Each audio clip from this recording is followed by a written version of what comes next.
porque la estrategia ocurre arriba de las cosas que la componen. Es una propiedad emergente a todos los choques que hay. Entonces, arriba el problema sigue siendo el mismo, con o sin inteligencia artificial. Las compañías que ganan o las marcas que ganan, acuérdate, en la misma definición de valor está la unicidad. Solo gana lo único. Decimos que las marcas vienen del valor. ¿Qué es el valor?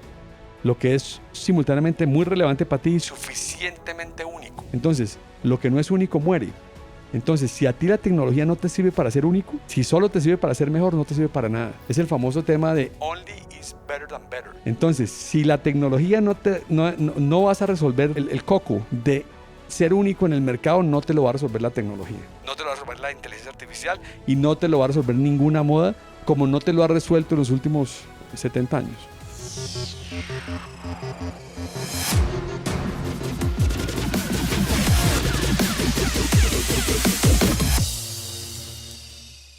Alejandro, ¿cómo estás? Bien, Robbie. ¿Tú qué tal, hombre? ¿Cómo estás? ¿Todo bien? ¿Todo bien? Tú y yo grabamos durante la pandemia, ¿sí o no? Poco después, ¿no? Sí, en el 21 fue. Yo recuerdo que estaba en un escritorio en el apartamento de mi suegra. Tal vez sí. Y hablando de tu libro. Sí, sí. Después, muchas cosas han pasado desde este primer episodio en su libro, ¿no? Así es, así es. Entonces, estamos aquí celebrando el episodio 300 con vos porque una gran parte del éxito del podcast recientemente, gracias a vos en nuestras conversaciones. Gracias, Robbie. Lo mismo para nosotros. Yo no tenía ni idea que era un podcast, nunca había escuchado uno, no sabía eso que era. Ahora hablamos un poquito de quién era yo. Y me dijeron, hombre, hay este gringo que tiene un podcast, este gringo de Medellín. Les dije, pues busquen, a ver, no sé si nosotros te buscamos, tú nos buscamos o nos encontramos. Tal vez nosotros te buscamos, o no me acuerdo bien. Lo cierto fue que ese podcast fue mi primer podcast, tal vez el primero o el segundo, porque creo que había hecho con Andrés Acevedo y con Nicolás Otro. Y eso, primero que todo, me pareció muy interesante, porque yo toda la vida, pues, hombre, yo promuevo, todo el mundo lo sabe, creo en las conversaciones. Entonces me gustó mucho la conversada. Y yo te diría que fue el primer comienzo de lo que uno llamaría los nuevos medios, pues el new media. Yo nunca me había imaginado eso así. Al principio no te voy a negar que me parecía raro yo sentarme con un gringo a hablar en un formato que pues, yo no conocía. Fue muy interesante. Yo siempre voy a contar un pequeño secreto. A mí siempre me había parecido interesante tener algo en radio. Y creo que nunca tuve nada en radio. A mí me gustaba, me parecía interesante esa vaina de la gente por la tarde hablando con un comentarista. Digamos, yo creo que la palabra, mucho más que la televisión. Y creo que después de los podcasts me di cuenta que, pues, gracias a Dios nunca hice nada en radio y como se dice, la tecnología es un gran ecualizador. Y entonces entré en esta era, ha sido muy interesante. Te quiero sencillamente compartir que si para ti fue importante, para nosotros fue mucho más importante, porque hemos tenido clientes, a mí me han llamado clientes de Paraguay, diciéndome, oye, así con acento sureño, oye, yo escuché este podcast tuyo con este yankee. Dicen yankee. Hasta México, pero no cualquier México. Norte de México, Ciudad Juárez. Clientes norte, frontera. Ha sido un gran mecanismo para llevar mis ideas a mucha gente que no tenía exposición. Mucha gente confiesa haber tu idea genial de haber hecho 10 podcasts, uno para cada capítulo. Es una idea genial porque creo que mucha gente ha escuchado el podcast mucho más que lo ha leído. Cuando miramos los downloads, la última vez que lo vi, había habido 5 veces más escuchas del podcast que lectores del libro, y el libro se ha vendido mucho. Me llevó a muchos lados. Hace poquito, para que tengas una idea, a Sebastián Salazar lo convocaron de una reunión en Israel. En Israel había escuchado el podcast y habían leído el libro. Entonces ha sido una cosa fascinante. Entonces yo te diría que eso es lo emergente de la estrategia emergente, totalmente emergente. Nunca me lo imaginé. Pero, ¿sabes algo? Yo sé que a veces soy, pues, demasiado bruto, pero yo nunca hice la conexión que todo que has hecho es conversaciones, o son conversaciones. Así es. Yo nunca pensé que tú y yo estamos haciendo, es tu naturaleza. Así es. Yo pensé cuando yo fui a como, de primera vez para hacer la conversación, este man es bien intelectual. Conversar va a ser muy complicado por él. Pero yo nunca hice la conexión. Eso es porque yo creo que es la misma cosa porque tu podcast o tu libro a través del podcast es tan popular. Es que la gente está escuchando que pasan de verdad cuando alguien está rompiendo un paradigma en una conversación. Está rompiendo su propio paradigma a través de una conversación Es la misma cosa que pasa en un grupo escuchando un líder hablando con otra persona y dice, eso es.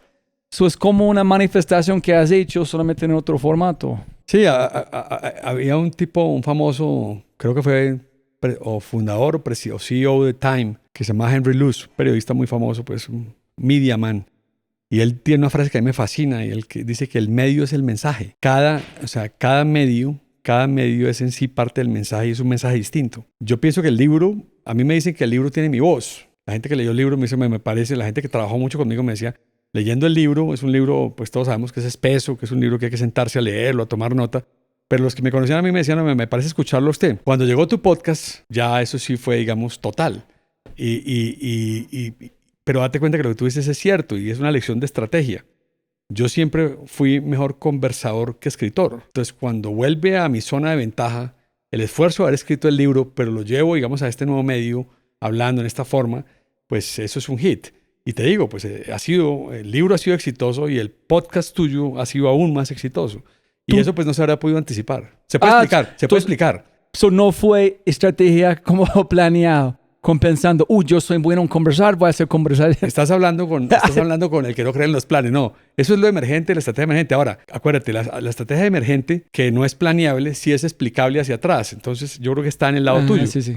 Que yo pudiese llegar a tener ventaja en este medio, creo que ahora lo entendemos todos. Yo básicamente lo que he llegado a explicar es que yo tenía una base de clientes en mi boutique consultora con los que tengo una relación muy cercana, que son, como diría la Biblia, una pequeña manada, con los que he trabajado por muchos años, con los que he construido muchas de estas ideas por muchos años. Y eso se ha hecho en conversaciones muy interesantes, muy penetrantes, muy intensas, pero muy sabrosas. Que eso se lleve, como uno diría, mainstream, ¿no? Que eso se lleve al resto de la gente, pues es muy interesante. Y definitivamente el medio que a mí me gusta, digamos, esto es lo que yo hago, yo converso con mis clientes, yo no soy un tipo, digamos, como tú pensabas que era un analista o un tipo dedicado, digamos, a estudiar hojas electrónicas.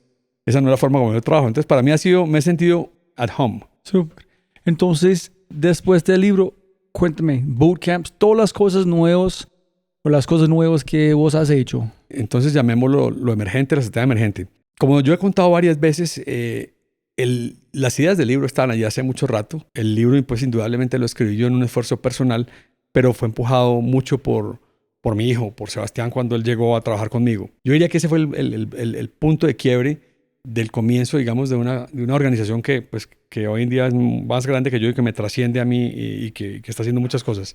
Yo te diría que ahí empezó el libro, empezó con eso. El libro es un resultado de eso. Y alrededor del libro, la siguiente cosa que creo yo que se volvió aparente era que el libro, Sebastián siempre decía que el libro, pues obviamente no es un negocio, es un capability.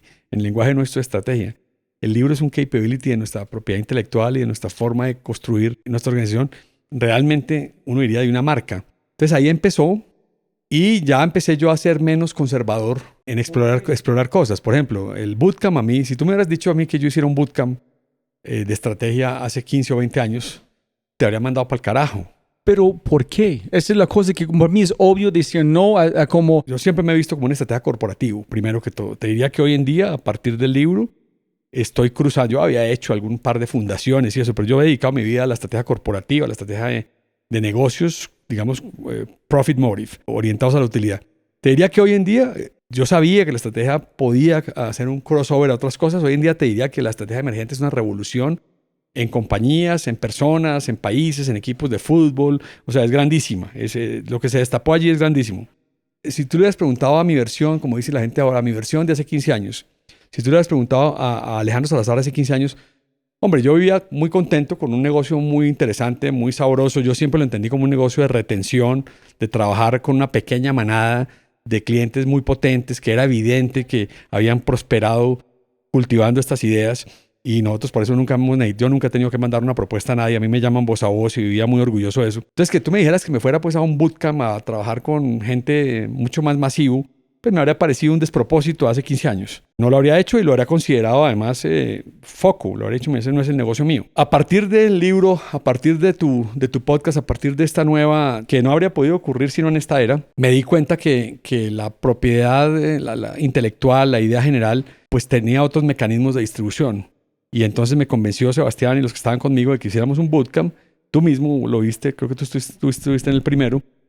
Y bueno, era igual, como les digo yo a mis clientes, era un experimento estratégico, un Horizonte 3. Si hubiera salido mal, ya no me parecía tan grave, pues porque era parte del lanzamiento del libro y del show y de la cosa. Pero lo hicimos para que fueran, y al principio sí no sabíamos si eso era, primero, que era un bootcamp, segundo, si eso era consulting o una suerte de capacitación, no sabíamos y finalmente dijimos, pues choquemos con el mercado y el mercado nos dirá qué es.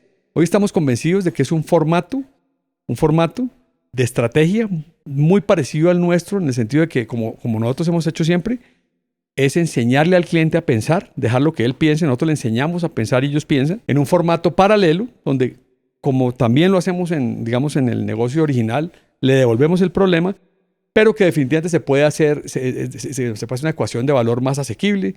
Los clientes, muchos históricos nuestros, mandan pequeños equipos o unidades de negocios, clientes que nunca habrían tenido acceso. Y se ha producido una cosa interesante. Creo que el año pasado yo creo que llevamos 5 desde que lanzamos el libro. El año entrante, solo el año entrante vamos a hacer 5. Y ha sido, pues, uno diría, como diría Christensen, un business model innovation. Es un poquito mismas ideas, mismo producto. La idea es producir breakthroughs, choices y activar metamorfosis organizacionales, pero en un diferente business model para un mercado distinto, en una forma de delivery distinta. Ha sido fascinante, al punto que te diría que hoy pues se está volviendo, digamos, definitivamente ya lo escalamos, está pasando en Horizonte 2 y te diría que hacia adelante hace parte de nuestro core business.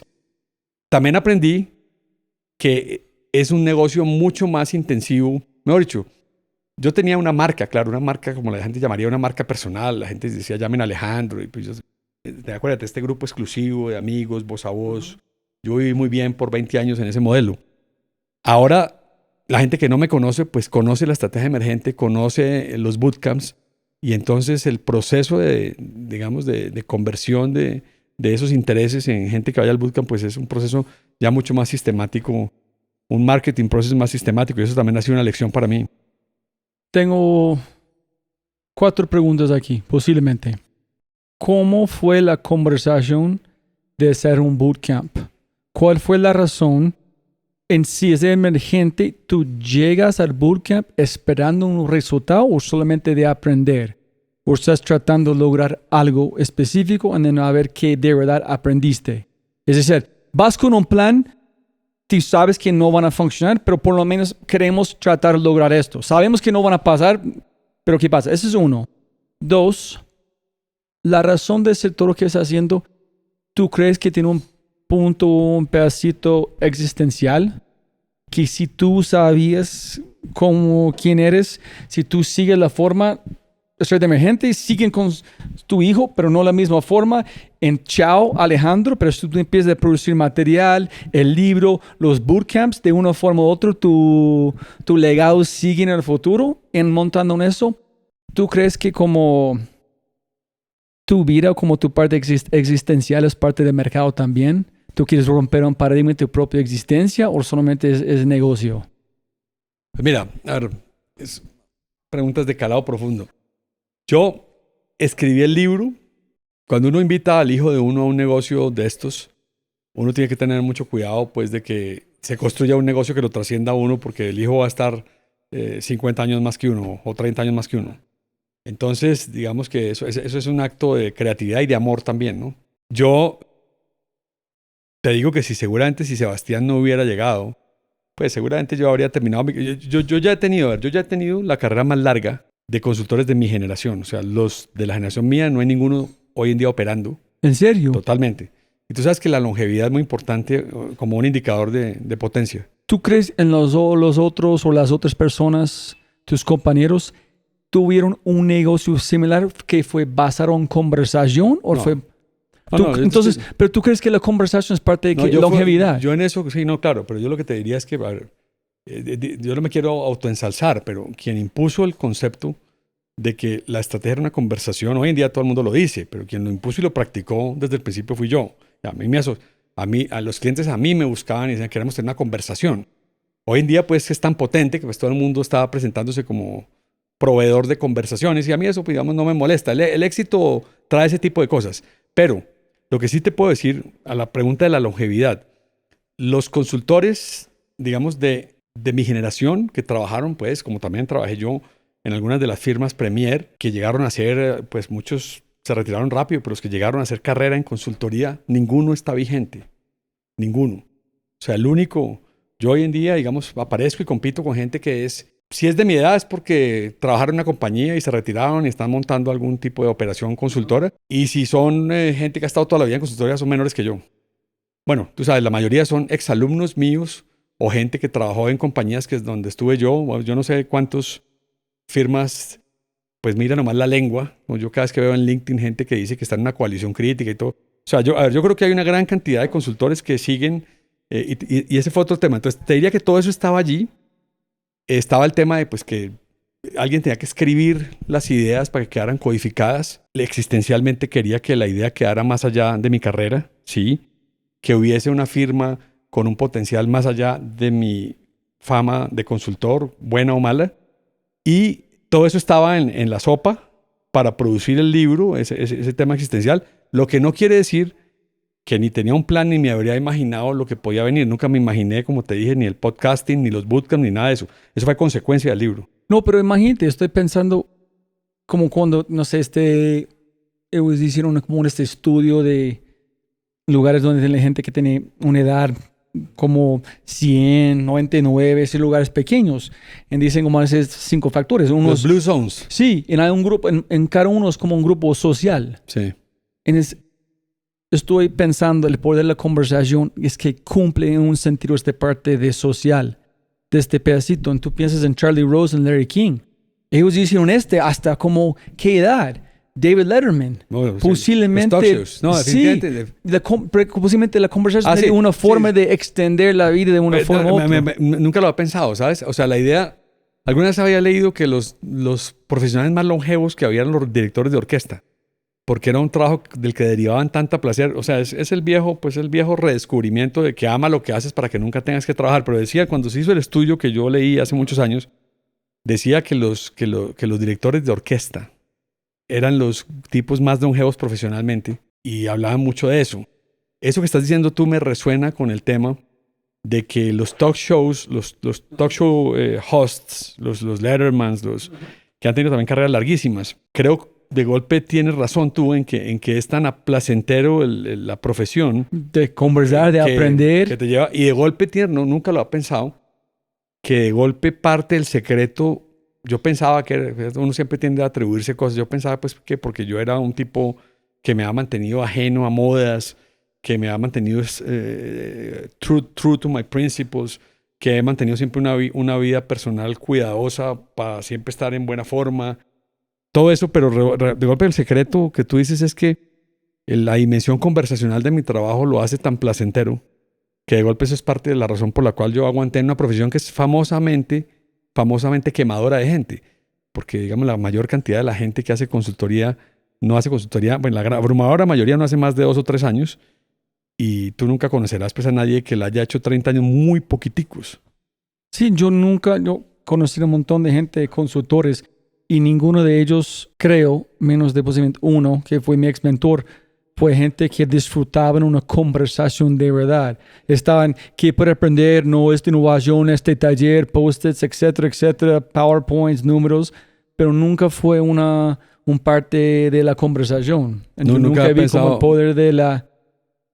Sí, de verdad que es una consulta. No, nunca había pensado en esa dimensión. De golpe es parte del secreto. Entonces, voy viendo existencial, el bootcamp, un pedacito pensando cómo si cuando no estoy aquí, Sebas tiene la versión 2.0, Salazar de estrategia emergente, y tiene la versión emergente de la estrategia emergente. Sí, no, pero yo después, el gran desafío de que hubiese una firma, acuérdate, en la firma hoy en día es medio evidente que el estratega es Sebastián, yo soy un capability de la firma. Él ha ido desarrollando eso más.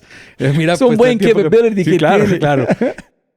Pero digamos pero existe una pregunta un poco anterior a eso y es, o tal vez así la entendí yo, la gente va a los bootcamps, nosotros fuimos descubriendo que un bootcamp, si el cliente lo enfrenta con la intensidad y seriedad que nosotros creemos que debe tenerlo, es equivalente, digamos, yo siempre digo que un bootcamp es, no sé, 10% del costo y 70% del value de un caso nuestro, si vas y lo explotas bien.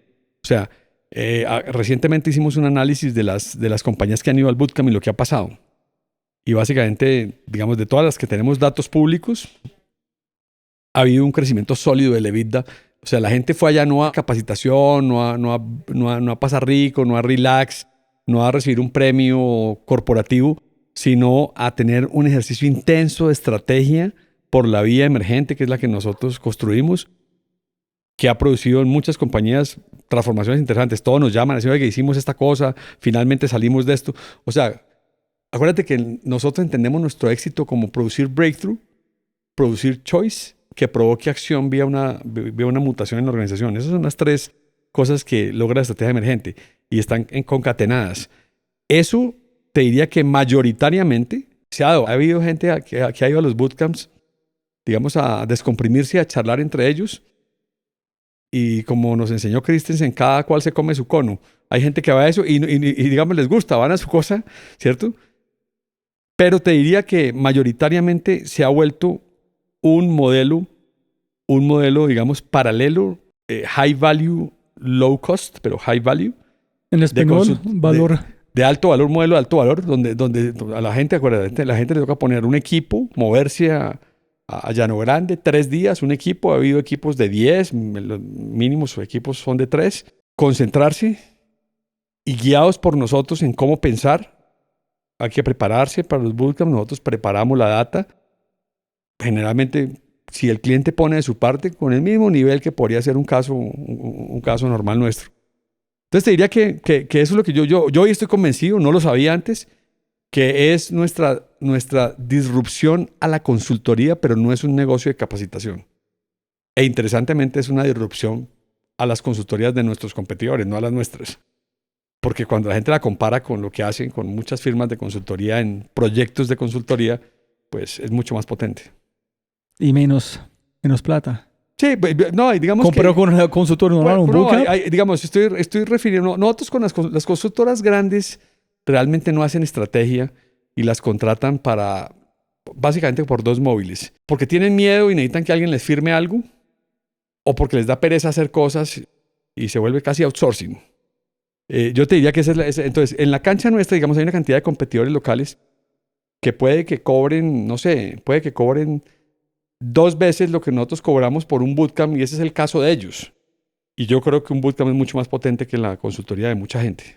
Pero ¿cuál fue el hard choice o el paradigma que ustedes tuvieron que romper para hacer el bootcamp? Bueno, pues es buena pregunta.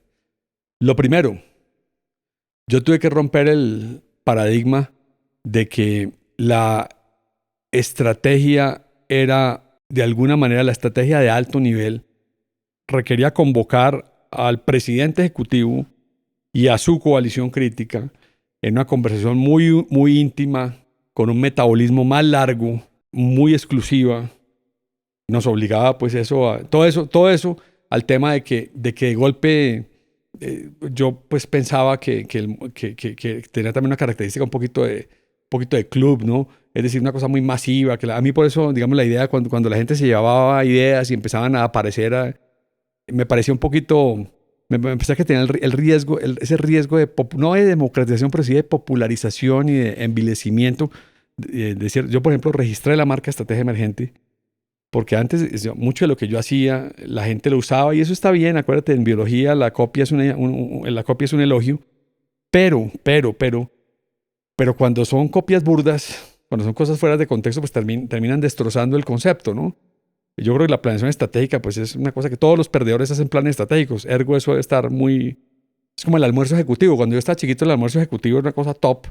Y el almuerzo ejecutivo pues hoy en día es una cosa... Entonces, yo le tenía el miedo a esa popularización, trivialización. De perder el valor de tu marca. Sí, pero inclusive de los conceptos. Yo no creo en las modas. Yo no creo en los fads. Yo no creo en... Entonces yo no quería que la cosa mía se volviera... Y eso siempre me mantuvo. La otra cosa es que, acuérdate, eso siempre está al lado de un miedo y al lado de un confort. Yo vivía bien, tenía un negocio interesante, digamos, no era un negocio de gran crecimiento, pero estable, sabroso, profundo. No me tocaba a mí jamás me ha tocado ir a venderle nada a nadie, oiga, que es que yo quiero venderle, ahí me llaman voz a voz. con el famoso mito que, pues, que tiene mito, pero ahí tiene algo de cierto, de que yo le digo a muchos clientes que no. Está un poquito mitificado, pero sí le digo a bastante gente que no, le muestro cierta inapetencia a casos que no me gustan. Y entonces, pues todo eso, yo además estoy convencido que el éxito de una consultora es escoger los clientes. Mira, tú es otra cosa. Cuando, ¿cierto? Cuando tú trabajas, pues, como para hablar con alguien, cuando tú trabajas con Timmy, con Luis Alberto Botero, pues, viejo, eso es distinto. Entonces, escoge bien tus clientes. Yo por eso he evitado siempre, muy poquitas veces, he trabajado con el Estado, porque sé que los clientes del Estado, a nosotros nos interesa que pasen cosas. Yo siempre digo a mis clientes, yo vivo de lo que ustedes hacen. Y entonces todo eso estaba allí. Entonces, si tú crees, no es nivel muy top, ¿cómo vamos a hacer esto? Yo no creo que podemos hacer esto a este nivel. ¿Cómo la gente va a actualmente ejecutar si es un bootcamp? Que solamente bla, bla, bla, de nada pasa. Entonces, ese no es estrategia emergente. Claro. Entonces, ¿cómo fue la conversación? ¿En cuál fue el paradigma o los paradigmas que rompieron? Ese paradigma de la exclusividad, ese paradigma de que así se hacía. Por ejemplo, yo siempre... De que así se hacía un caso de estrategia emergente. Todo eso se rompió, digamos el yang. Todo eso se rompió, se mantuvo el yin. El yin es nosotros en nuestro negocio original o en los bootcamps le enseñamos a los clientes cómo pensar, no qué pensar. ¿Qué significa esto? ¿Cómo pensar? Muchos consultores, la mayoría de los consultores piensan por el cliente. Muchas veces buena parte de los móviles por los cuales contratan consultores es resuélvame eso, dígame cómo se hace, hágamelo. Sí, es un poquito el móvil, por eso tantas consultoras han terminado en la práctica como outsourcers. Yo siempre le he dicho a los clientes, viejo, nosotros le enseñamos cómo pensar, how to think. Los que saben del negocio son ustedes. Pero si estás enseñando a ellos de cómo pensar, ¿qué están haciendo normalmente? ¿Qué fue antes de pensar? No, es que cómo pensar, cuando yo te enseño cómo pensar, una de las prácticas, una de las dimensiones es que te ayudo a revelar cómo decodificar el pensamiento exitoso de la compañía que está guardado en el acero. Eso es parte del cómo pensar. Date cuenta que la mayoría de las compañías viven en el mundo de la planeación estratégica, en el mundo de la consultoría tradicional, que son hermanos siameses, acuérdate. La mayoría de las consultoras viven de vender planeación estratégica, que es toda esta idea acerca de yo sé, acuérdate, esa está chistoso. Yo sé cuál es tu problema, no tú. Yo sé cómo solucionarlo, déjame, yo te lo soluciono y te lo implemento. Esa es la idea más mala del mundo. Y los clientes de pura pereza. Dices, ellos están diciendo qué deben hacer pensando por ellos, totalmente, no dejando, totalmente. Yo entiendo.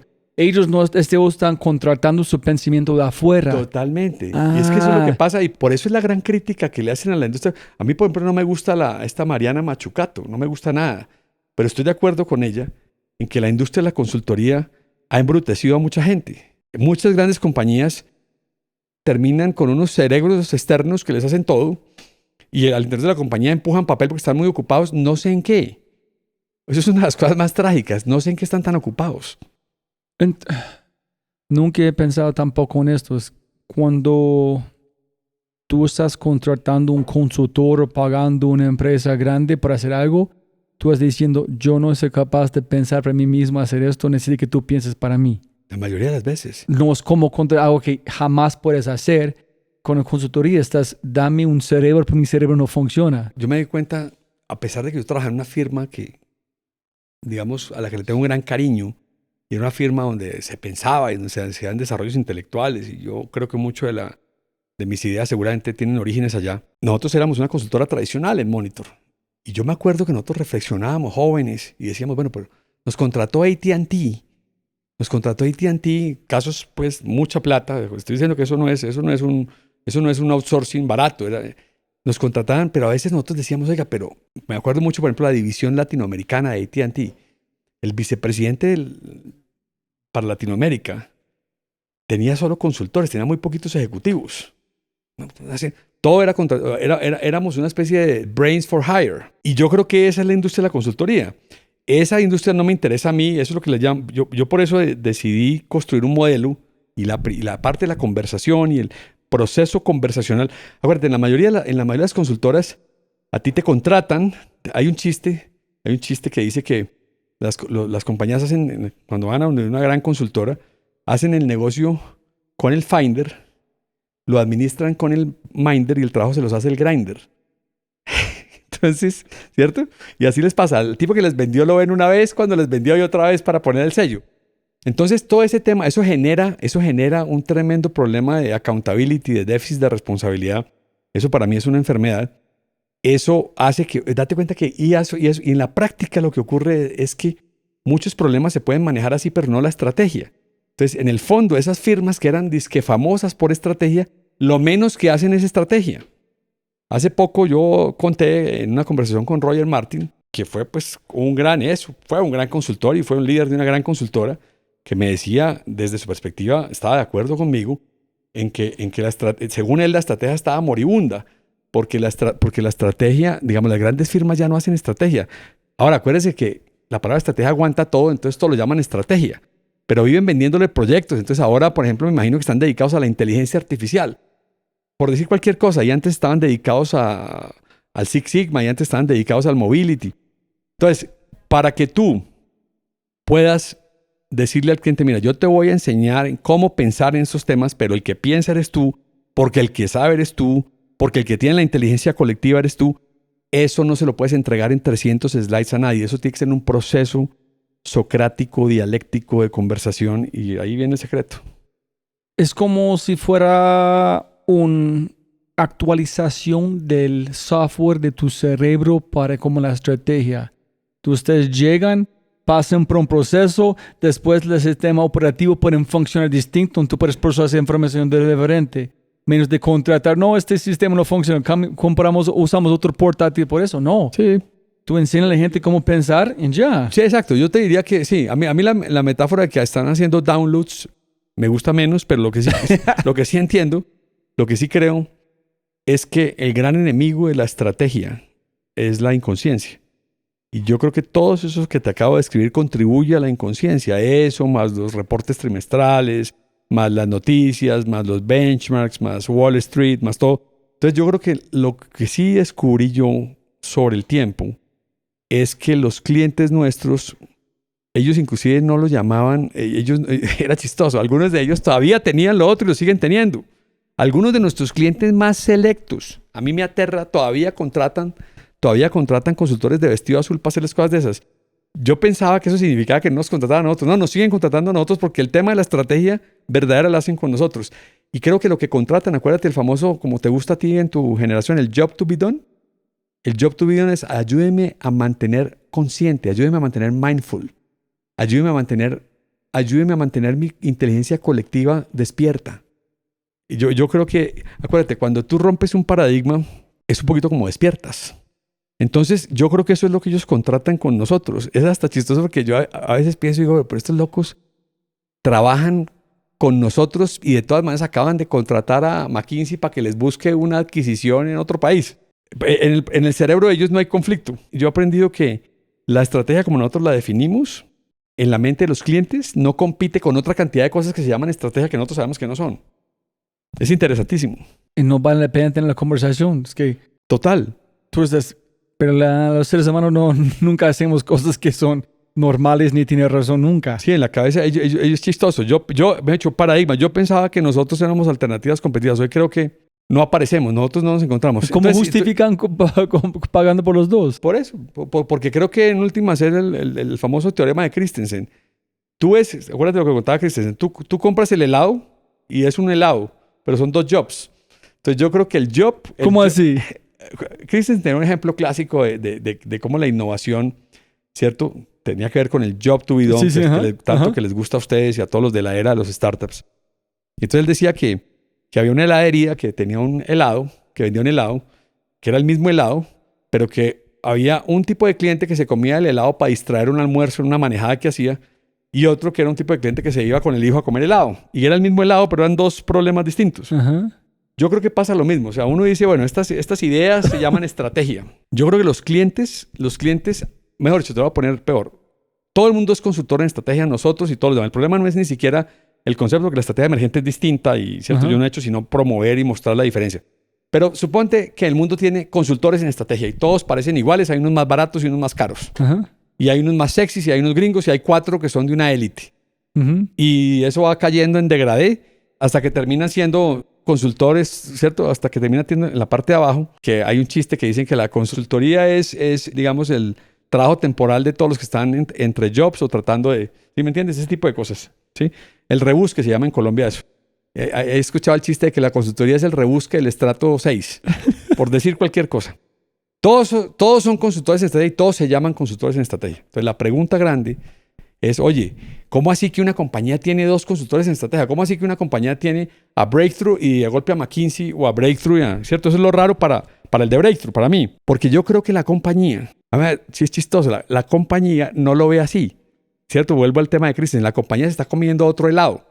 Entonces, yo lo que he aprendido es que el helado que se come la compañía con nosotros, solo lo resolvemos nosotros y crecientemente se ha vuelto evidente que es muy valioso. Y es, oiga, ayúdeme a mantener conciencia, a conectar mi inteligencia colectiva y a tener conversaciones que no soy capaz de tener, ni solo, ni en mi junta directiva, ni con esos amigos de vestido azul. Para eso lo necesita usted. Y ellos contratan al otro que también se llama consultor en estrategia. Hay unos que dicen que implementan esto, hay otros que dicen, pero inclusive como te digo, a mí me han pasado cosas chistosas. A mí me han pasado cosas. Mira, hace poquito nos pasó una cosa bien chistosa. Estuvimos trabajando en un cliente muy importante que voy a omitir su nombre. Yo te diría que le salvamos la papeleta al cliente. Fue un ejercicio fundamental donde básicamente logramos demostrarle a la compañía que la había comprado que no podía hacer lo que quería hacer originalmente cuando la compró, que esta compañía era distinta a su tesis. Bueno, un ejercicio muy complicado en la junta directiva de esta compañía con los dueños nuevos. Muy jodido el ejercicio. Una compañía compleja que yo había asesorado en otras épocas. Fue un ejercicio fascinante porque en efecto protegió y los tipos se convencieron. A pesar de eso, el presidente ejecutivo, que quedó emocionadísimo con el ejercicio, dijo, bueno, dijo el tipo, ya teniendo esto claro, entonces vamos a contratar a BCG para que haga este pedacito. Yo decía, me da risa. Yo habría esperado que me contratara a mí, pero bueno, para el tipo eran dos niveles distintos, ¿me entiendes? Para el tipo eran dos preguntas. En la cabeza del tipo no había conflicto. Es muy interesante. Entonces tú fuiste solamente como este nivel 10X, como conversacional, negociador de conflictos. No, ni siquiera de conflictos. Yo te diría que a nivel filosófico estos muchachos trabajan para nosotros, porque lo que van a hacer es resultado de lo que conversamos y el verdadero ejercicio de estrategia se hizo con nosotros. Ese trabajo que haría parte de una ramificación del ejercicio y que para mí todavía es estrategia, se lo entregan a otra compañía porque así les pareció. Pero como te digo, pero lo raro no es eso, Robbie. ¿Por qué no dijeron nosotros ya vamos a ejecutarlo? Es muy sencillo. La palabra estrategia, yo lo denuncié, es abusada. Entonces, consultores de estrategia hay de todos los tamaños, tallas y perfiles. Sin embargo, los clientes, buena parte de lo que contratan cuando contratan un consultor de estrategia, no tienen nada que ver con estrategia, así se llama estrategia, ¿sí?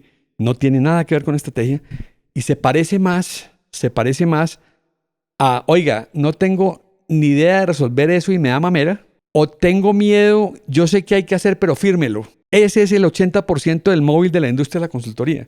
Tengo miedo de la inteligencia artificial, no sé qué hacer, dígame qué hacer o escríbame un reporte para decir que yo pensé. Es una cosa bien chistosa. Es como subcontratar tu miedo o tus dudas. Totalmente. Cuando tú entras a los websites de las compañías de consultoría y cuando tú rastreas un poco lo que hacen, mucho caería crecientemente en outsourcing. Es decir, son cosas que uno dice, esta compañía decidió no hacer esto y se lo entregó a un consultor. Entonces, yo tuve conflicto en alguna época, lo confieso. A mí ya que alguien diga que es consultor en estrategia, significa nada. Nosotros sabemos practicar la estrategia por la vía emergente, que es como se practica la estrategia, y a alto nivel. Y el paradigma que sí, digamos, el último paradigma que he roto, es que eso es de alto valor para todo el mundo. Y entonces hay compañías pequeñas que no tienen problema en hacer una inversión sustancial, de llevar su equipo primo y pagar unos recursos importantes por estar 3 días con alguien que le ayude en ese proceso. Entonces, básicamente, completamente. Y ese es el gran descubrimiento. Me queda claro que, digamos, va a ser muy importante. Pues imagínate, pasar de un bootcamp anual a 5 bootcamps anuales el año entrante. Jalados por el mercado. Sin tocar otros países donde también nos lo están pidiendo.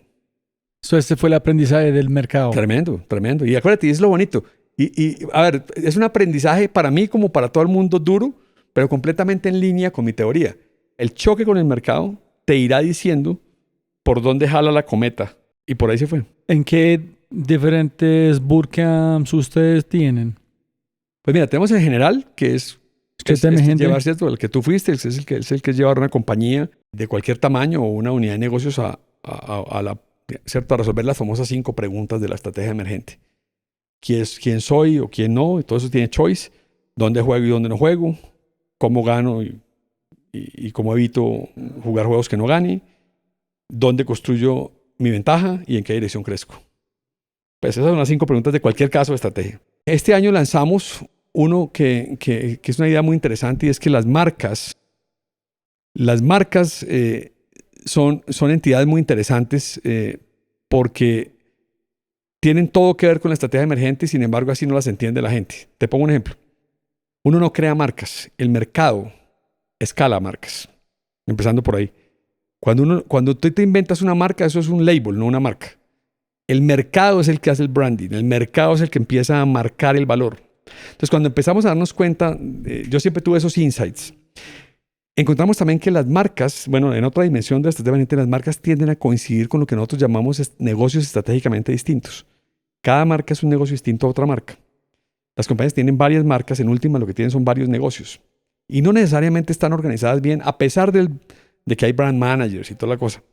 Entonces nos dimos cuenta que con esas 2 observaciones y con el hecho de que en esas canchas tienden a competir compañías internacionales con algunos de los powerhouses de Colombia, los Qualas, los Postobones.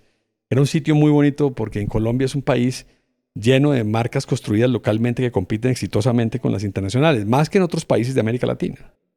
Entonces, lo que dijimos es que esta cancha es muy interesante y pasan 2 cosas. Pues 1, el problema de estrategia es muy interesante. Y 2, las compañías crecientemente, mira la tragedia, crecientemente están peor organizadas para las marcas. Cada vez las agrupan más, las promedian más, las diluyen más, ponen a un tipo a manejar 5 marcas, las empiezan a... Entonces, todo eso nos dijimos, aquí hay una ¿Cómo así? problemática. Dame un ejemplo. No, por ejemplo, a ti te agarran por ejemplo, suponte que tú tienes 5 marcas, que ninguna es muy grande, pero son 5 marcas distintas. Las compañías, por su anorexia corporativa, ponen a un gerente a manejar las 5. Entonces, eso pues contraviene todos los principios fundamentales de la ¿Cómo debe estrategia. funcionar? ¿Una persona para cada marca? Claro, porque cada marca es un negocio. ¿Cómo tienes tú un gerente que maneje 5 negocios? Entonces terminan promediando. Entonces la marca es de negocio, no la al revés. Claro, claro. Entonces era un terreno muy fértil para estas reflexiones. Hicimos un bootcamp el año pasado, vamos a hacer el otro el año entrante. Y mira tú, cosas implaneables. Trabajando en bootcamps de marcas, en el bootcamp de marcas, algunos clientes, compañías muy importantes, dueñas de marcas, mandaron una marca a probar. Y después de que terminó el ejercicio, nos dijeron, oiga, ¿sabe qué? Muy interesante el ejercicio, pero el año entrante sí preferiríamos que nos hagan un custom bootcamp para nuestras 10 marcas. ¿Sí me entiendes? Es interesante. O sea, ellas algunas mandaron a probar, pero ya dicen, oiga, esto es mejor hacerlo nosotros con todas nuestras marcas. Entonces mira que ahí va a surgir otro producto que es el Custom Bootcamp. Ya el año entrante tenemos firmados 2. Y eso no me lo habría podido imaginar yo. Entonces, mira que es muy relevante el producto, pero ya los grandes brand owners de Colombia dijeron, oye, pues sí, muy interesante verlo así, muy interesante verlo en el panorama de nuestra compañía completa. O sea, en los ejercicios que nosotros hicimos no estaba el presidente. Sería bueno que venga el presidente al bootcamp de sus marcas. Y además, pues nos gusta un poquito más íntimo. Y es muy interesante porque, mira tú, y entonces vamos a meternos a un tema muy interesante, que era otra de esas zonas donde la estrategia ha estado falsamente reinando, porque la gente siempre piensa que la estrategia de mercadeo de las marcas es un problema distinto a la estrategia. Y lo que nosotros hemos notado es que si hay alguna zona donde haya déficit de pensamiento estratégico universal, es en el mundo del marketing. Porque ahí sí que repiten, ahí sí que lanzan novedades, no innovaciones. Ahí sí que vienen enredados. Ese es donde yo, en términos de espacio, cuando ya perdí en el Friday Show, yo nunca entendí que la marca fue negocio, huevón. Entonces, 6 años sin hacer nada, pensando que la calidad van a jalar. Nunca he sido un push con el marca como otro podcast que es gigante. En este man fue full con marca. Ya es gigante. Solamente es para marcas de negocio. Claro, la marca es el negocio. Yo siempre supe, digamos, nosotros siempre trabajamos con esa tesis y ya, digamos, elaborado. Por eso te digo, el cerebro humano viene diseñado para marcar. Pero cuénteme entonces, Steve Jobs, la idea de la marca de Apple con este pedacito de Newton, etc. Pero la gente que usaban los Macs, que fueron diferentes, cambiando el mundo, él vio en sí esto es que hacemos, entonces ellos en una forma u otra manifestaron naturalmente que es Apple, en él solamente recibe la información y empezó a comunicar que es Apple para la gente que piensa diferente, etcétera. ¿Cómo fue la...? Apple es una marca y es una marca que el mercado ha construido desde los insights de un genio como Jobs. Jobs no construye la marca, el mercado construye la marca. Totalmente. Acuérdate que él, inclusive es hasta chistoso, él le habría podido poner Apple o Pear o whatever, o Avocado. La marca, es decir, lo que le interesa, inclusive donde el tipo era muy celoso, era en su ecuación de valor.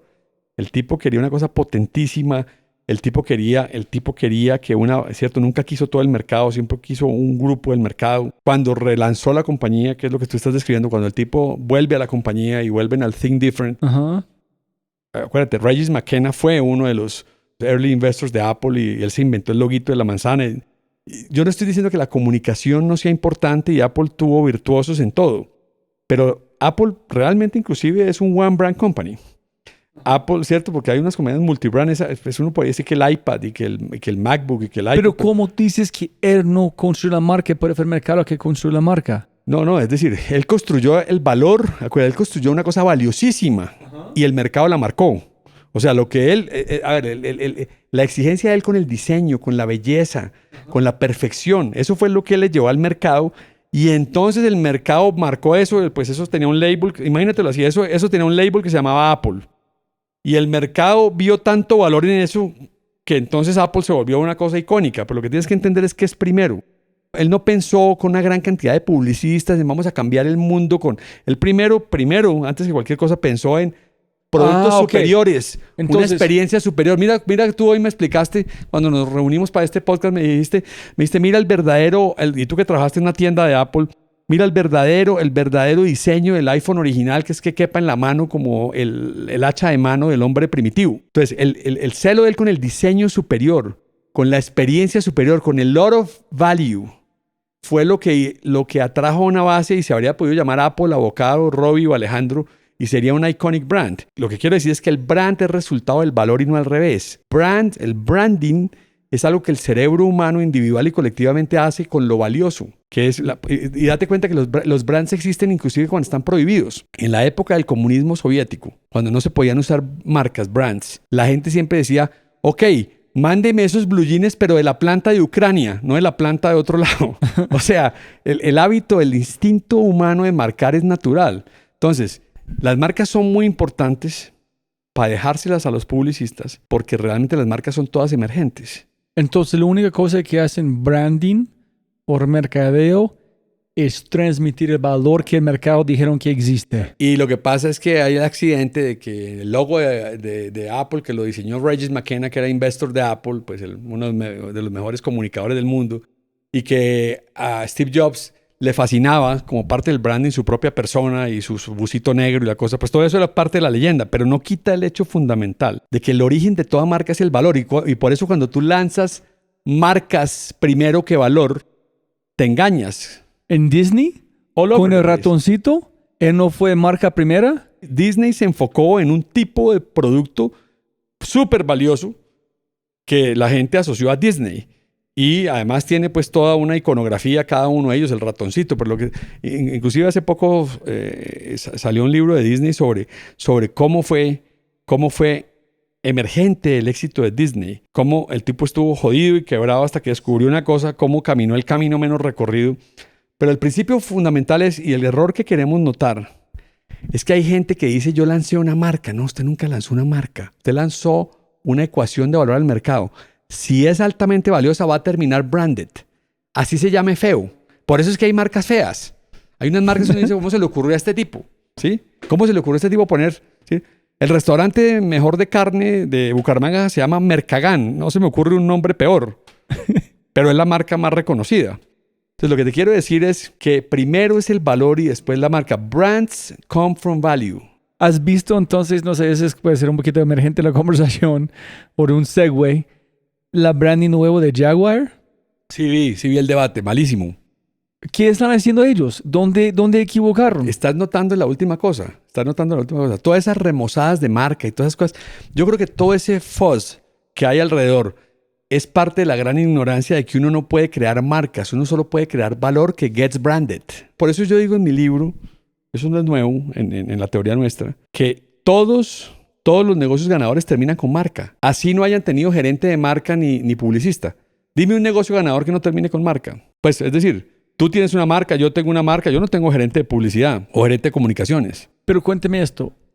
Ogilvy, Sancho, toda la gente que hacen campañas y ganan como premios, bla, bla, bla. ¿Tú crees que solamente ganan porque ya tuvieron valor, ellos solamente hicieron algo, pero porque el mercado es tan fuerte, miren, como el producto es tan valioso que ellos son condenados de ganar un premio? Pero si ellos trataron de hacer algo con un producto que es terrible y ni tiene valor, es imposible ganar. Porque yo entiendo escuchándote, si tú tienes valor, no tienes que contratar afuera, solamente es traducir como que ya estás haciendo. Pues mira, yo te diría lo siguiente. Se supone que existen para que una compañía que sabe perfectamente lo que quiere hacer, sabe cuál es su ecuación de valor, se la ayuden a comunicar. Unas firmas especializadas en comunicación y lo que sabían era diseñar la pieza y diseñar los medios a través de los cuales la pieza se desplegaba. Y todo ese era el mundo normal y ese es el mundo tradicional de la publicidad. Haz de cuenta, digamos, uno diría, bueno, me parece que de golpe esos saben más de eso que la compañía y digamos un contratista más y funciona. Creo que las historias grandes, digamos, de los genios de esa industria, cuando tú las escuchas y las lees, los Ogilvys y algunos de esos geniales, cuando una de esas agencias la saca del estadio, pues y hace una historia icónica, en el fondo lo que ocurrió, a mi manera de ver, fue que de forma emergente con su cliente descubrieron una ecuación de valor nueva y fueron de alguna manera estrategas. Algunas veces en ciertas, pero date cuenta que es muy complicado porque de nuevo el lenguaje es muy peligroso. Cuando tú llegas a una firma de consumo masivo, te dicen la siguiente cosa. Es muy raro. El brand manager, uno dice, ¿qué hace el brand manager? El brand manager dice, para mí el brand manager es el estratega. ¿Cierto? Debería ser el estratega. Dice, no, el brand manager maneja la marca, pero la estrategia se la maneja la agencia. La estrategia se la maneja la agencia. Entonces yo digo, ¿la estrategia de qué? ¿Cuál estrategia? ¿Sí ves? Es que el problema del abuso de la palabra estrategia. Si tú eres un brand manager y no eres el estratega de la marca, entonces ¿qué eres? ¿En qué trabajas? Porque típicamente lo que sabemos es que la cosa la fabrican en una fábrica de la compañía donde hay un vicepresidente de manufactura. La distribuyen donde hay un vicepresidente de go-to-market. Entonces, what do you do? Entonces date cuenta que yo creo que un brand manager tiene que ser el estratega de su marca y debe contratar a una firma que le ayude en comunicación, una de las viejas o una de las nuevas, en los nuevos medios. Pero creo yo que a veces los vacíos, bueno, la naturaleza detesta el vacío. Cuando hay un brand manager que no se entiende como el estratega, que le tiene miedo a la estrategia y lo que hace son pequeños mejoramientos y cosas, no tiene poderes de decisión. Eficiencias. Exacto, lo tienen es para ahí para que administre, para que mire ventas y haga reportes para arriba y para que de alguna manera le ponga, digamos, controles a otras áreas. Entonces la estrategia termina o diluida o de vez en cuando en manos de la agencia. Pero a mí me parece terrible que digan, en mi lenguaje inaceptable, que uno diga, yo soy el brand manager, pues yo respondo, ¿cierto? Brand manager a veces dice, ni siquiera tiene claro que responde por el bottom line de la compañía, sino que lo miden más arriba. Digamos, ahí ya hay un problema de accountability. Y después, sí, y la firma que me hace la estrategia es esta. Entonces, ¿usted qué hace? Ahí, como te digo, por eso hicimos nosotros, yo creo que eso es grandísimo. Y date cuenta, con toda la crisis que hay en el mundo de las marcas, con el advenimiento de los hard discounts, hay una crisis existencial. Entonces, por eso creo yo que finalmente el desafío, el problema, el boogeyman de la estrategia, el coco en español, les está llegando. Y están empezando a entender que no están organizados para practicar la estrategia al nivel que se requiere. Sería genial, como una idea, es que tú sabes como Jim Collins escribió como una de Flywheel. Sí. Es como el volante. Sí, un parte como extra de sus libros. Tú debes escribir un chiquitito de marca. Empieza porque igual que la estrategia, marca está mal definida. Una cosa es el label y otra cosa es la marca. La marca está en todo. La marca no es el label es parte de la marca. Entonces hay una cantidad de problemas. Estoy de acuerdo contigo. De hecho, hemos desarrollado mucho esa propiedad, ese IP, como le llamamos nosotros, ese contenido. Hemos publicado ya una primera entrega de la estrategia emergente de las marcas. Viene la segunda entrega seguramente antes de que salga este podcast. Y ya con eso yo estoy de acuerdo contigo en que vale la pena explorar un libro. un libro para reclamar de vuelta, mejor te lo pongo así, vuelvo a la vieja frase de mi mentor, tipo que yo admiraba mucho, a Mark Fuller, que siempre me decía a mí, él, mira tú, un tipo inteligente hace años, siempre me decía, hombre, todos los problemas de mercadeo son problemas de estrategia. No existe estrategia de mercadeo. Eso lo decía él nítidamente. En la cosa chistosa es que, o charro, es que cuando está platicando con Juancho de Koala, no podcast deben escucharlo, que es cada historia que me contó de Koala que fue exitoso, yo estoy pensando fue estrategia emergente. Total. Yo soy un admirador de Koala porque creo que es, digamos, una predicción perfecta de la estrategia emergente. Es una compañía que... Es una empresa de marca. Claro, de marca. De estrategia. Completamente. Primero que todo, es una firma, digamos, todos sus negocios, todas sus marcas son realmente manejadas por estrategas. Es famosa por pensar distinto.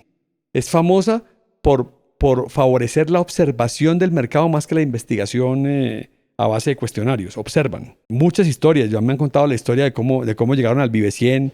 No el problema de México que tú hablas en tu podcast, sino cómo lo lanzaron, aparentemente en un trancón.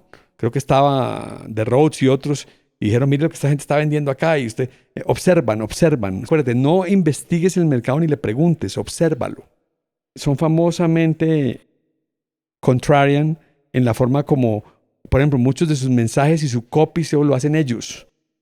La inversión en media tiende a ser muy distinta a lo que los estándares son distintos. Mejor dicho, piensan distinto, hacen distinto, se organizan distinto, and yet. Y creo que es evidente que sus brand managers son estrategas. Y te pongo un ejemplo. Te pongo el ejemplo clásico. Bonais.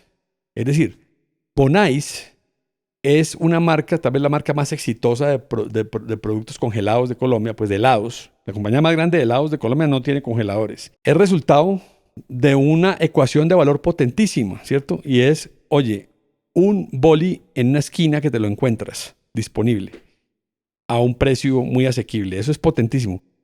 Y eso forma Bonais. Cuando ellos comunicaron Bonais, sin embargo, date cuenta, a la hora que el problema, que ya tenían la ecuación de valor, y Bonais es famoso por lo valioso que es. Cuando entraron en el problema de comunicarlo, mira que se llama Bonais. Cuéntale gente cuáles son los 4 Cs, pero entendemos dónde estamos en este. Exactamente. Es decir, tú tienes que creer en el valor, tienes que crearlo, ¿cierto? La creación es relevancia y distinción. Y vamos a entrar en comunicarlo y capturarlo. ¿Cómo comunicaron ellos? Mira la inteligencia de ellos. ¿Cómo comunicaron Bonais? Bonais, se llama, ¿cierto? Es una palabra, se llama Bonais y tiene pues una iconografía al producto.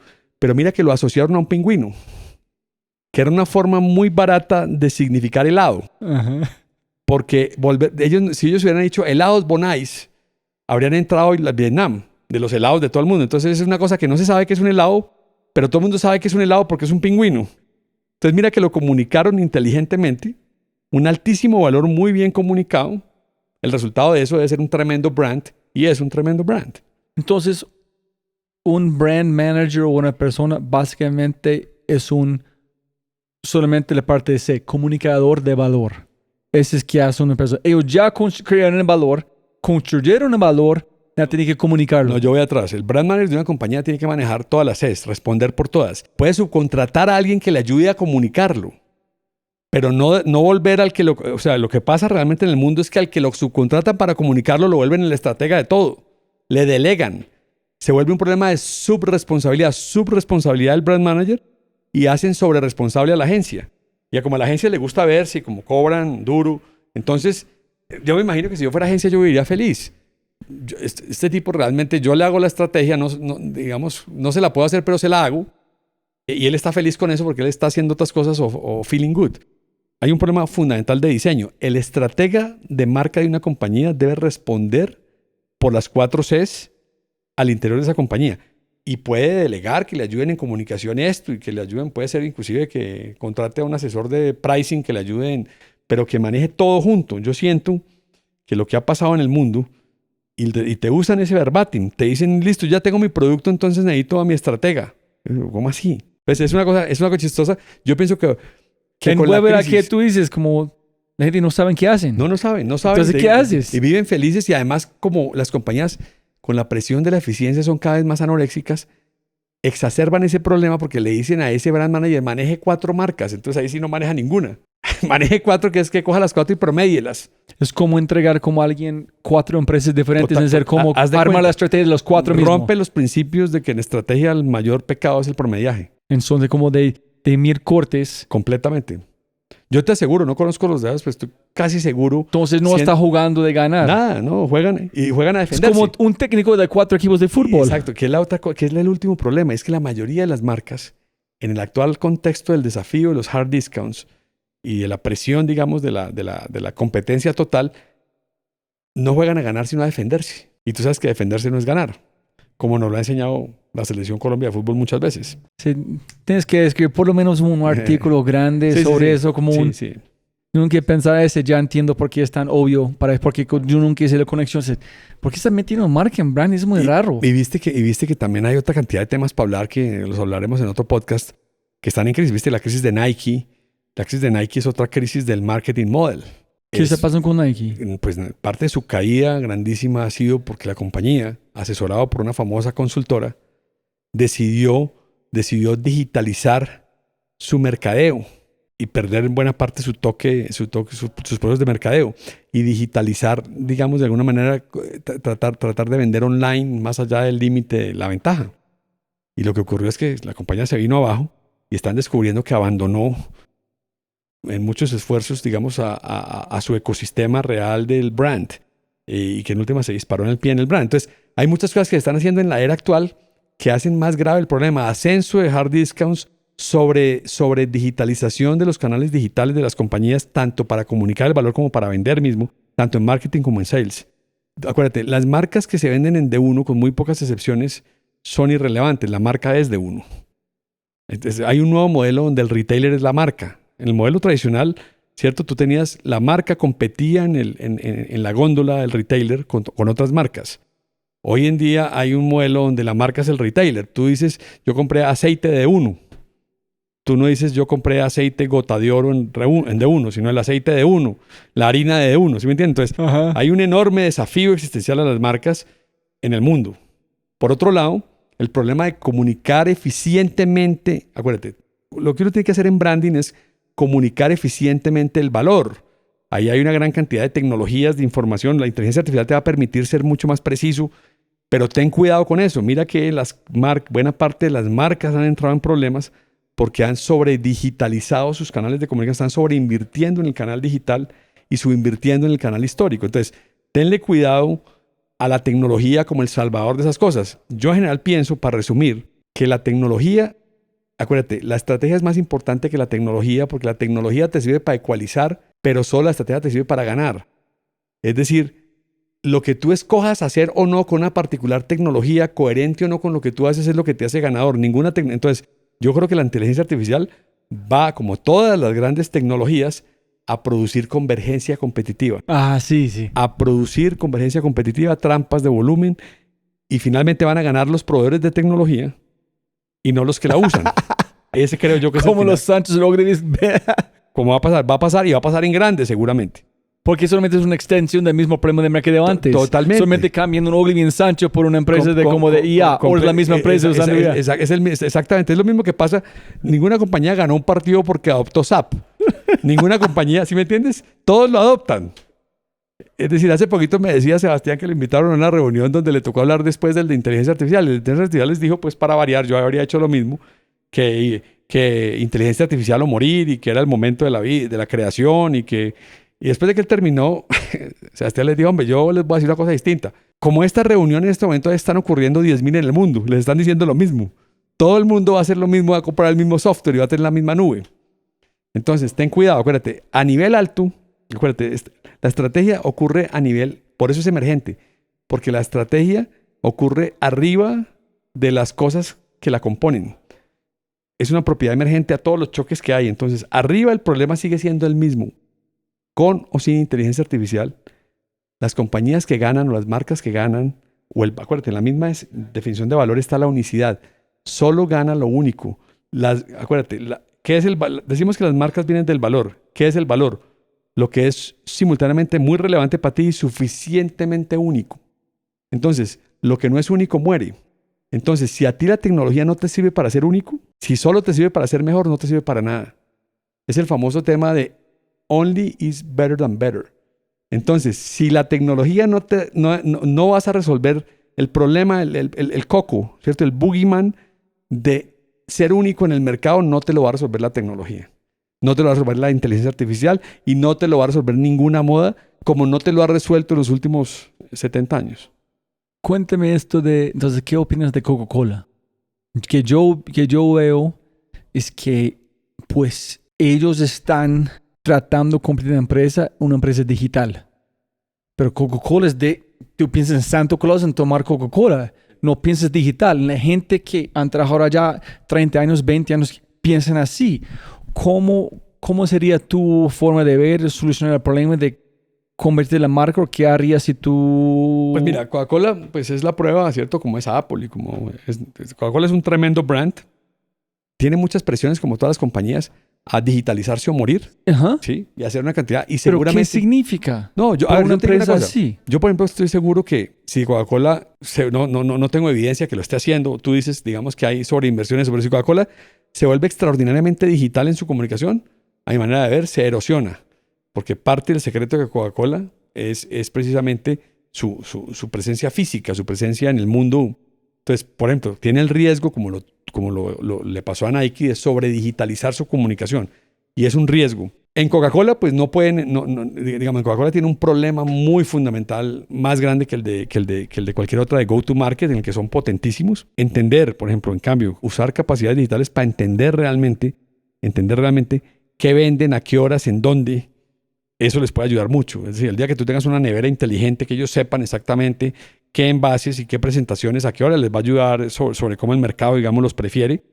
Y yo, si fuera Coca-Cola, invertiría, digamos, más en capacidades de esas que en... Te diría que, más allá de eso, todas las compañías de consumo masivo o no, tienen una gran oportunidad y ojalá los estados, ahí está Elon Musk, de reducir su burocracia organizacional con inteligencia artificial. Yo sí te diría el viejo teorema de que si no quieres que una inteligencia artificial te reemplace, no actúes como una.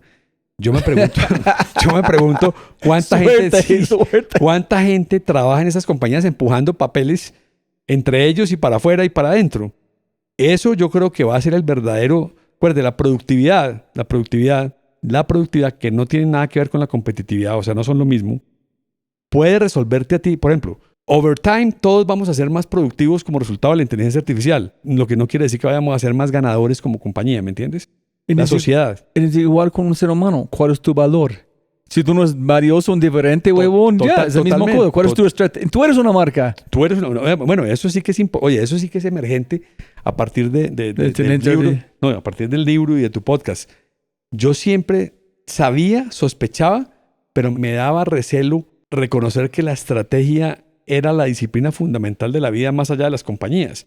Yo hoy en día estoy convencido que el problema de las estrategias no es pensamiento positivo, no es quién quiere ser, es quién parece ser de acuerdo a lo que el mundo dice. Reconocer y entender eso, llevarlo a tu conciencia y trabajar y construir capacidades en esa dirección.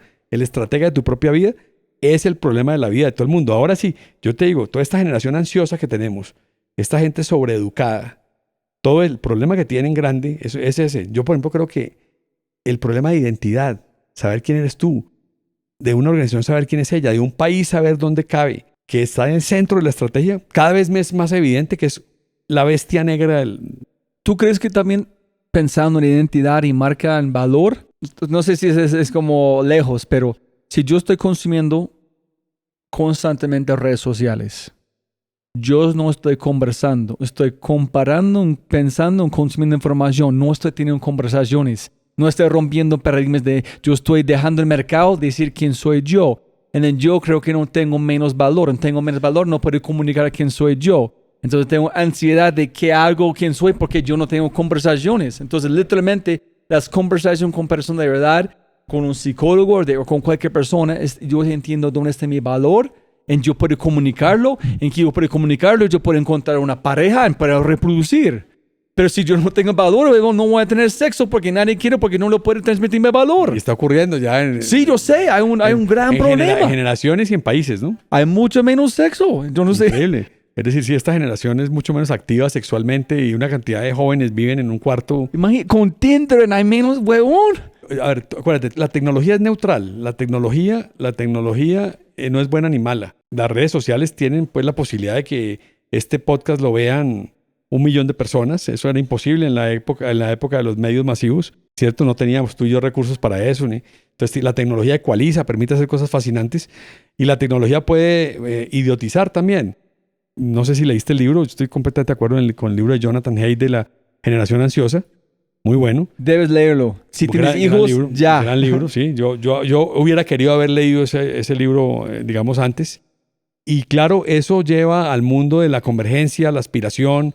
Todo el mundo se siente deprimido. Esas depresiones, digamos, producen una sociedad, valga la redundancia, disociada. Cada uno vendiendo su primer espejito. Creo que tenemos mucha información y poco aprendizaje. Creo que tenemos gente... A mí hace poquito me decía un muchacho, me invitaron a una universidad a hacer una presentación.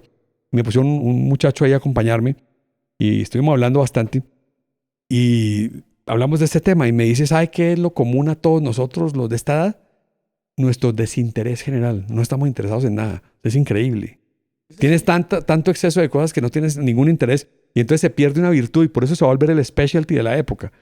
El specialty de la época no va a ser inteligencia. No porque la inteligencia artificial no sea tan inteligente que no necesitamos pensar. Yo creo que necesitamos pensar más.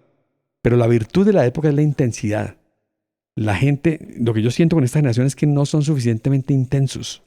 Uno ve mucha gente, evidentemente la gente hoy en día es gente más informada, con más mundo, con más, entre comillas, educación, pero menos intensa. Yo creo que la intensidad, mira que uno lo ve, y mira lo importante que es, uno lo ve mucho en el fútbol. Nosotros los colombianos jugamos muy bien fútbol, pero no jugamos fútbol intensamente. A veces lo hacemos, a veces no.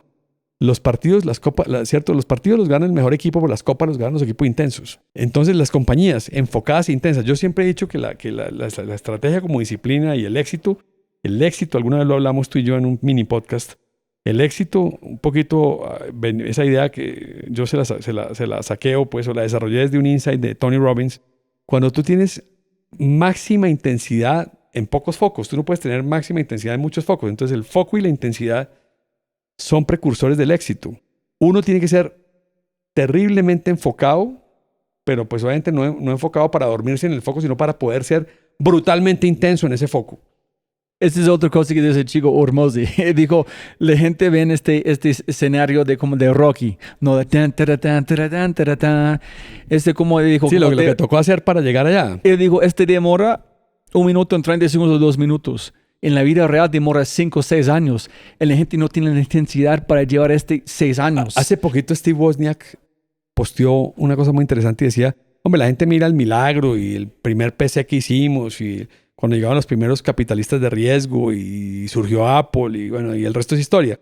La gente no sabe que Steve y yo estuvimos hackeando 5 años con motherboards y jugando y dedicados a build something. Ajá. 5 años. 5 años. 5 años antes de... Es nada. Sí, imagínate. ¿Cuánto tiempo tienes con estrés emergente? No, pues imagínate. No, yo toda la vida... Yo te diría que yo estoy practicando estrés emergente hace 30 años. Pero mira nomás desde el libro. Hablemos de cómo le cambia la vida a uno. A mí no me está tocando trabajar menos, sino más, porque tengo mi vida de consultor, pero me está tocando dedicar tiempo, que considero que es valioso, a, por ejemplo, una actividad como podcasting. Yo contigo estoy haciendo tal vez el segundo. En Colombia habré hecho, no sé, 10... Pero en Estados Unidos me está tocando hacer, y no tengo un Robbie Fry que me acompañe, me está tocando hacer, llevo 12 podcasts en Estados Unidos. Entonces, ya se volvió parte de mi vida. Yo todas las semanas tengo un podcast en México, en Estados Unidos o en Colombia. Y eso te pone, ahora, es parte de mi responsabilidad.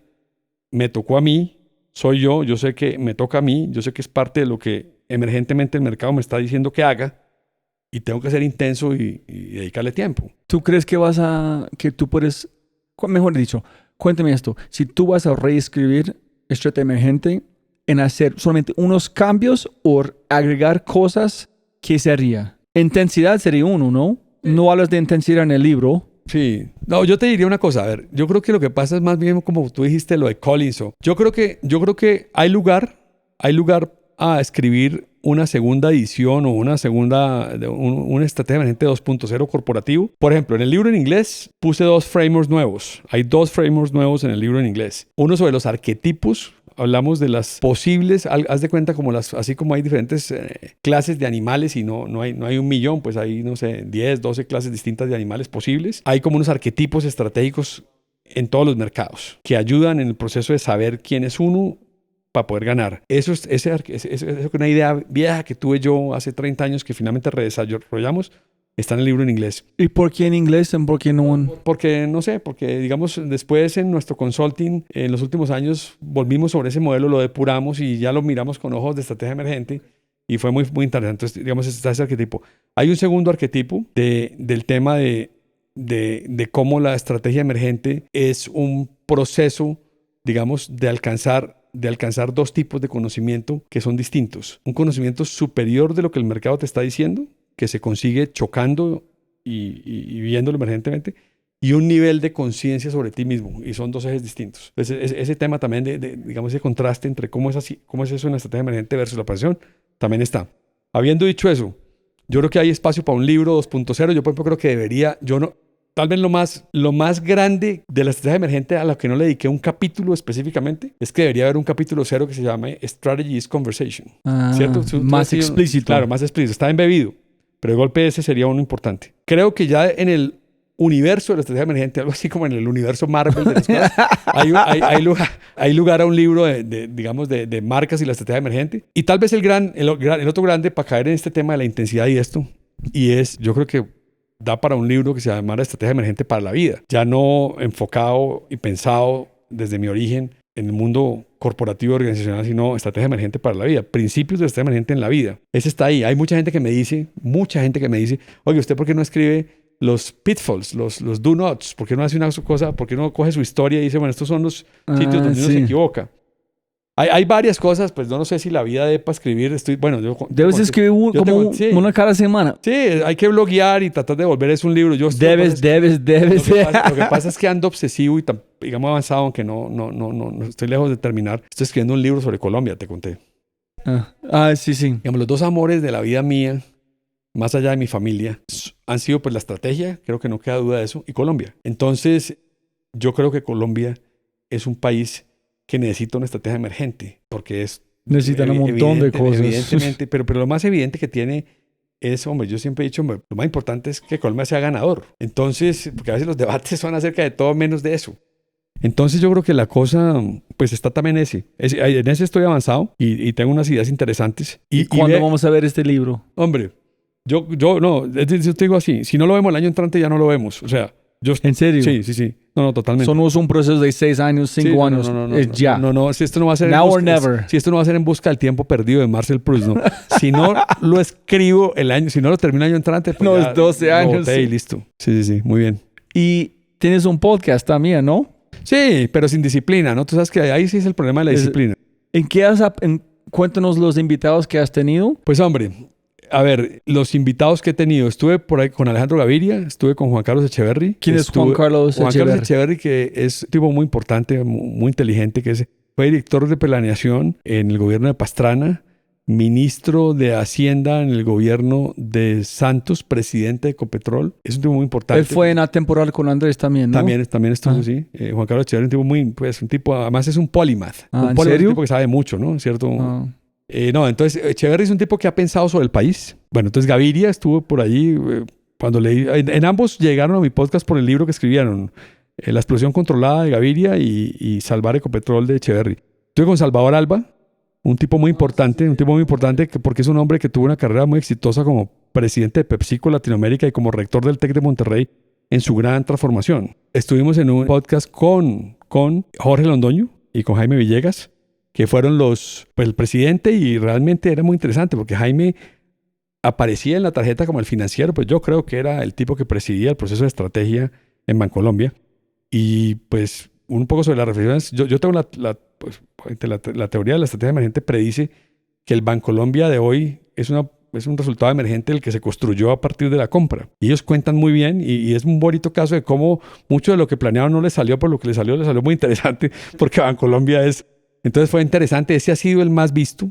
¿De verdad aprendiste cosas en esas conversaciones que tú pues mira, yo o solamente confirmaste o tú no fue, tú llegaste a esas conversaciones para aprender? ¿Cuál fue tu propósito? Sí, es buena pregunta. No, Porque yo puedo imaginar tu mente pensando que Sí.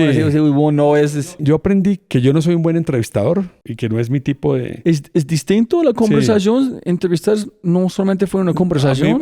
Yo estoy seguro que, no sé, es decir, yo sabía cosas interesantes, yo tenía para preguntarles, pero no era evidente que estuviéramos, a ver, yo no entrevistaba, estábamos en una conversación. Yo sí aprendí cosas muy interesantes de lo que ellos decían. Yo iba con la idea de cómo conectar, cómo sacar lecciones de estrategia emergente de la vida y la praxis de ellos.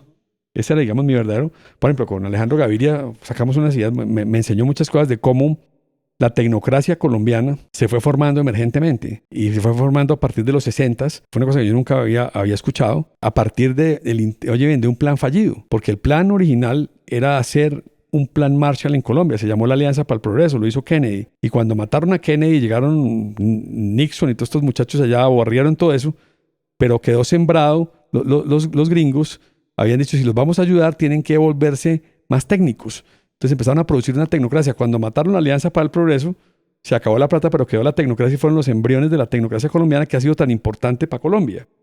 Eso lo aprendí con Gaviria, me lo enseñó ¿Y él. tú no sabías? Yo no sabía eso. Y no es evidente, pues eso. Echeverry me contó muy interesante porque era ver un tipo que nunca había sido gerente de nada, había sido un ministro muy importante, había sido decano de Economía de los Andes, y su primer empleo es ser presidente de Ecopetrol. Imagínate que te tiren eso, es como llamamos en Colombia de la mula al jet. Y entonces, ¿cómo son las vivencias de un tipo que pasa de la mula al jet y le toca manejar una compañía de esas? Y lo interesante de las reflexiones una cosa muy interesante de Juan Carlos es un filósofo expuesto al problema. O sea, es muy interesante porque el tipo rápidamente se nota, lo que es un tipo inteligente, el tipo filosofa sobre el desafío de la gerencia y se da cuenta y empieza a sacar lecciones que de golpe ya otros sabían, pero él las vivió. Que es, por ejemplo, tenía frases legendarias que yo nunca las había escuchado. Oiga, una persona efectiva es una que crea más soluciones que problemas. Decía el tipo, la otra cosa, yo le decía a él que si él hubiera tenido conocimiento o acceso inclusive al lenguaje de la estrategia emergente, había podido escribir un libro mucho más elocuente, porque la historia de él la cuenta con lengua de consultor internacional, que eran los que trabajaban con él, pero lo que el tipo hizo para recuperar a Ecopetrol fue una estrategia emergente, fue una vuelta al core, fue una concentrada y una enfocada en la zona de ventaja, fue una cantidad de hard choices de no hacer una cantidad de cosas que estaban en el horizonte de eventos de la compañía, y fue también la construcción de una organización, no solo de una estructura. Entonces el tipo, pero mira que al tipo le tocó un curso abreviado de eso, le tocó construir todo eso y hablando fue muy chévere porque él me reconoció a mí pues que algunas de esas cosas se veían mejor en lenguaje de estrategia emergente, que explicadas como él las explicó en el libro. Tipos muy interesantes. Pero ¿cuál fue su ventaja? Si él no tenía ni idea de este mercado, fue llegando, nunca tuvo experiencia. Él me imagino que tuvo que escuchar sin parar en cómo... A ver, yo creo que él dice una cosa que es cierta, y es que él es un especialista en crisis. Y como le tocó recibir una compañía, sí, imagínate, a él le tocó ser el director de Planeación Nacional en la recesión del 99. Él es un tipo que le gustan las crisis entonces digamos que ese problema de un Ecopetrol a $35 el barril que venía de 160, cierto, acuérdate que como dicen, los buenos choferes se conocen bajando, no subiendo, se lo echan a él. Yo creo que él le toca eso y digamos que eso era una ventaja temperamental de él. es como él es un tipo CEO de wartime CEO o de peacetime CEO. Él es un wartime CEO. And ya está. Pero lo interesante que tiene es que los wartime CEOs no tienden a ser filósofos del nivel de él. Ese es un gran filósofo. Entonces el tipo filosofó y después, imagínate, él fue candidato presidencial. Yo el primer libro que me leí de él es un libro muy chistoso que se llama Un año de soledad.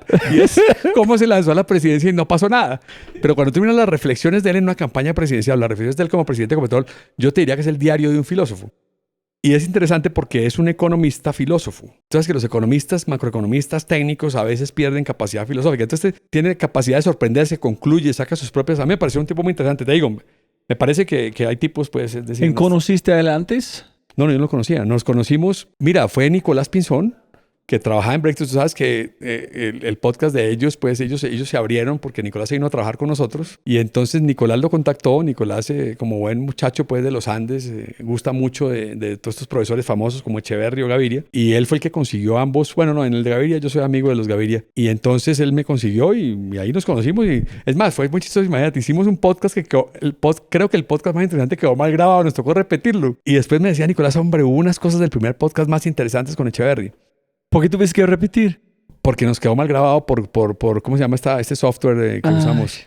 Este software que tú también usas. Uy, puta. Un desastre. Y había habido hasta cosas, bueno, imagínate, bueno, lo chistoso fue que quedó solo mi voz, pero no la de Echeverry. Bueno, un desastre. Entonces, tú feliz. Sí. No, yo ni siquiera la oí, para que veas, ni siquiera la he oído. Me dice Nicolás que el segundo podcast no tenía algunas piezas tan interesantes donde vamos. Pero digamos, he sido indisciplinado. Perdió la emergencia. Exacto, he sido indisciplinado. Lo mismo ha pasado con nuestra columna de Substack. Ya tenemos cercanos a 10,000 suscriptores. ¿En serio? Sí. Yo no sé qué tienes un Substack. Y hemos escrito 7 columnas.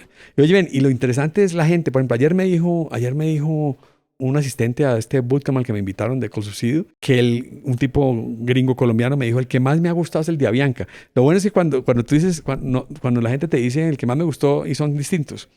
Hemos escrito sobre telecomunicaciones, sobre aerolíneas. Bueno, acuérdate, el podcast con Jorge y Jaime fue resultante del exitosísimo Substack que hicimos sobre Bancolombia. Porque lo que nosotros dijimos es, Bancolombia se entiende mejor como una plataforma en el sentido, digamos, de los tech businesses. Eso explica más su éxito que como el ganador de un oligopolio bancario que siempre fue. Entonces, usamos teoría de estrategia emergente y eso lo enganchó a la gente. Bueno, ese paper 5 veces más visto que los otros. Entonces eso nos llevó al podcast. Pero no lo hemos logrado tener, pues lo que tienes tú, la cadencia, pues por tiempo, por indisciplina, Entonces, digamos, nuestro podcast, nosotros combinamos el Substack con el podcasting. Hubo uno que hicieron Sebastián y Mateo sobre Antioquia Emergente también. Ahí vamos, pero tengo algunas ideas de gente interesante que creo que voy a invitar no sé, yo les dije que el año entrante tratemos de hacer 6, uno cada 2 meses. Para eso nos da a nosotros. Nosotros no tenemos ancho de banda para más. Esos son grandes aprendizajes, son cosas de este tiempo. Sí, claro. ¿Has aprendido? No, muchísimo. No, mira, pero sí que aprendí acerca del medio, sí que aprendí acerca de estas posibilidades. O sea, que un gringo entrevistando a un autor colombiano sobre temas que se supone son temas pues de la élite empresarial y pensadora de Estados Unidos, lo terminen abrazando empresarios de Ciudad Juárez o de Asunción, Paraguay, es fascinante. Todos los clientes hoy en día que ya nos han contratado nos facilitan el trabajo porque cuando llega la coalición crítica a trabajar con nosotros, todos han escuchado tu podcast. Todos. Y entonces lo que yo generalmente invertía, que me costaba 1 o 2 días meterlos al lenguaje, ya vienen listos. Entonces a nosotros se nos han vuelto súper rápidos los casos que nos permite hacer el multitasking. No, si yo estuviera tratando con mi equipo pequeño de servir 5 países con el modelo anterior, pues no tendría tiempo. Entonces la gente, son casos mucho más rápidos, igual de potentes. Esa te diría que es la más grande revolución. La gente lee el libro, pero sobre todo escucha el podcast. Y cuando yo llego a audiencias ya los encuentro listos. La otra cosa es pues que también hay un tema interesante de naturaleza mediática con el que hay que tener cuidado. Es que cuando tú tienes tu imagen expuesta, como me pasa a mí desde el caso tuyo y en muchos otros, la gente a veces empieza a generar como distancia, pues te hablan como si fueras un rockstar, o no te hablan, o no te preguntan, y eso en el ejercicio nuestro, pues acuérdate, es de paridad, es de conversar, es de choque, es deporte de contacto. Y lo otro, pero felicitaciones en un sentido, porque muchas veces cuando después de tú y yo platicamos, yo pensé, what's next? Porque es como yo no fui capaz de imaginar cuál es después de la estrategia emergente. Es que se siente que es terminado o no es terminado. Si no es terminado, ¿qué viene? Entonces, ¿en dónde me conecté este punto? Es que Juan Manuel Barrientos del Cielo dijo que la gente piensa como un sueño que termina. Y él dijo, el cielo es su vehículo de sueños, que solamente es una forma de seguir avanzando, haciendo cosas emergentes constantemente. Es como la estrategia emergente, es solamente tu vehículo de inventar cosas nuevas con el mercado. Esa metáfora me gusta mucho, que la estrategia emergente es un vehículo para mantenerme desarrollando. Eso es, para hacer cosas emergentes. Totalmente. No, totalmente. Bueno, al punto de que, por ejemplo, estamos explorando, llevamos un año trabajando en la idea de reinventar la industria del private equity que es tan fallida, ayudándole, o sea, donde uno, por ejemplo, invierte en una compañía, toma una posición minoritaria, no trate de cambiarle gerente, ni de fusionarla, ni de venderla, todas las cosas que hacen, ni de endeudarla, todas esas bobadas que hacen los private equity. Sino más bien, oiga, ¿qué tal si uno pudiera tomar una posición minoritaria en una compañía, ayudarla como consultor sin ser gerente y con un equipo a construir una estrategia emergente, a descubrir una estrategia emergente, de golpe con alguien del equipo nuestro que no seamos nosotros, a apoyarlo en el gobierno y que después que la compañía crezca nos recompre, en vez de que tratemos de forzarla a que se la vendan a otra compañía de Estados Unidos? Un modelo distinto. Suena como peanut butter jelly, bandeja paisa. Es como si la gente tiene que pensar, no si tiene que contratar a alguien más, porque no ponemos plata en tener skin in the game. No, es la vieja idea de que los consultores siempre han estado tentados de invertir, de si son tan buenos, ¿por qué no invierten? Y todos hemos tenido éxitos y fracasos en eso. Yo creo que el gran tema es que a mí no me gustaría administrar ni gerenciar una compañía, porque no soy bueno para eso, pero sí soy bueno para ayudarla. Típicamente lo que ocurre hoy es pues que nos contratan como consultores, pero ¿qué pasa si uno algún día le dice a alguien, oiga, yo tomo una posición en su compañía, le pago capital, le doy capital de crecimiento, un pedacito, pero sobre todo le doy apoyo para que ustedes cubran encontrar valor y no me salgo yo de mi rol de consultor y no se sale usted de su rol de dueño o gerente? Estamos con eso, hemos ido cautivando mucha gente que está interesada, y la última parte de esa idea es pues toda esta idea que descubrimos. Bueno, no hablamos de eso, una cosa fascinante de toda esta saga fue la estrategia emergente de Antioquia. Fue llevar las ideas de la estrategia emergente a Antioquia, que para la gente es muy nueva, pero para mí es mi origen.